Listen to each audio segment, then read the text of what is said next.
আমাদের আজকের নির্ধারিত সূরা হচ্ছে সূরাতুল ইখলাস। সূরাতুল ইখলাস। আচ্ছা, প্রথমে আসি যে সূরা শব্দের অর্থ কি। সূরা শব্দের অর্থ কি? অধ্যায়, অনুচ্ছেদ, চ্যাপ্টার। সূরা শব্দের আরেকটা অর্থ আছে, সেটা হলো উঁচু স্থান। উঁচু স্থান বা চূড়া। চূড়া যেমন আমরা বলি পাহাড়ের চূড়া, এরকম উঁচু স্থান। এমনি সূরা বলতে অধ্যায়, অনুচ্ছেদ, চ্যাপ্টার বোঝায়, পাশাপাশি উঁচু স্থানও বোঝায়।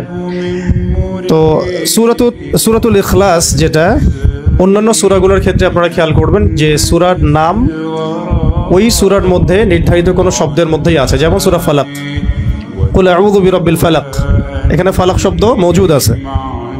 কুল আউযু বিরাব্বিন নাস, সূরার নাম সূরা নাস। এরকমই সূরাতুল বাকারা, সূরা বাকারার মধ্যে বাকারা শব্দ আছে কি নাই? আলে ইমরানের মধ্যে আলে ইমরান শব্দ আছে না? সূরা ইখলাসের মধ্যে ইখলাস শব্দ নাই। সূরা ইখলাসের মধ্যে ইখলাস শব্দ নাই। এই জন্য ইখলাস শব্দটা আলাদা করে শিখতে হবে। ইখলাস শব্দের অর্থ হচ্ছে একনিষ্ঠতা। ইখলাস শব্দের অর্থ একনিষ্ঠতা। প্রথম একটা কিস্সা বললাম, ওখানেও তো একটু ইশারা পাওয়া গেছে। ইখলাস শব্দের অর্থ হচ্ছে একনিষ্ঠতা, একাগ্রতা। আরো ভালো বাংলা কি হতে পারে? নিরঙ্কুশ বা কি হতে পারে? নির্ভেজাল। হ্যাঁ, আন্তরিকতাও হতে পারে।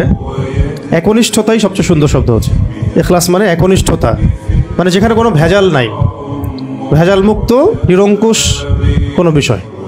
তো ইখলাস শব্দটা প্রথমে মাক্কি না মাদানি এটা জানা দরকার। আল কোরআনের সূরাগুলো কতভাবে ভাগ করা যায়? দুই ভাগে। একটা হচ্ছে মাক্কি সূরা, এগুলো হলো মাদানি সূরা। মাক্কি সূরা কাকে বলে? যে সূরাগুলো হিজরতের আগে নাজিল হয়েছে সেগুলো মাক্কি সূরা। মাক্কি সূরার বিষয়বস্তু কি কি হয় সাধারণত? গত দার্সে বলেছিলাম তাওহীদ, রিসালাত, আখিরাত। তাওহীদ, রিসালাত, আখিরাত। মাদানী সূরাগুলোতে এগুলোর পাশাপাশি হুকুম, আহকাম, বিধিবিধান, হুদুদ, কিসাস এগুলো থাকে।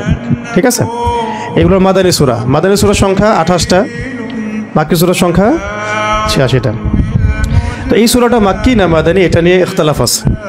এটা নিয়ে ইখতিলাফ শব্দের অর্থ মত পার্থক্য। ইখতিলাফ মানে মত পার্থক্য। এই বিষয়গুলো জানতে হবে। আমাদের জবানের মধ্যে আরবি টার্মগুলোকে স্মুথলি যেন আসে, অর্থগুলো যেন বুঝতে পারি, এই জন্য আরবিগুলো ব্যবহার করা হচ্ছে। তো এখানে মত পার্থক্য আছে সাহাবায়ে কেরামদের মধ্যে, তবে এটাকে সমন্বয় করা যায় এভাবে যে এমন হতে পারে যে সূরাটা দুই জায়গাতেই নাজিল হয়েছে, মক্কাতেও মদিনাতেও। যেমন একটা ঘটনা আছে, সেটা হলো আব্দুল্লাহ বিন মাসউদ রাদিয়াল্লাহু আনহু থেকে। আব্দুল্লাহ বিন মাসউদ রাদিয়াল্লাহু আনহুকে কিন্তু বিশিষ্ট সাহাবী তিনি, এবং কোরআনের যারা রাইসুল মুফাসসিরিন মানে কোরআনের সবচেয়ে বড় তাফসীর কারক, ব্যাখ্যাকারক সাহাবী, তাদের মধ্যে তিনি একজন। আব্দুল্লাহ বিন মাসউদ রাদিয়াল্লাহু আনহু আবু জেহেলের গর্দান কেটে নিয়ে আসছিলেন যে সাহাবী। আব্দুল্লাহ বিন মাসউদ কোন সাহাবী?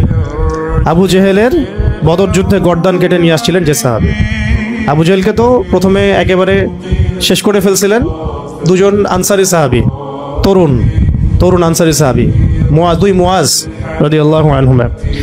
পরবর্তীতে আব্দুল্লাহ বিন মাসউদ রাদিয়াল্লাহু আনহু তার বুকের উপর পা রেখে তার গর্দান কেটে নিয়ে আসেন। তো তাকে মক্কাতে সবাই বলতে কাফেররা তুচ্ছ তাচ্ছিল্য করত আব্দুল্লাহ বিন মাসউদ রাদিয়াল্লাহু আনহুকে, কারণ তিনি নিচু বংশের ছিলেন তাদের তুলনায়। যেমন বনু মখজুম, বনু হাশিম, তাদের তুলনায় তার বংশটা ছিল একটু নিচু। এই কারণে তারা তাকে খুব তুচ্ছ তাচ্ছিল্য করত।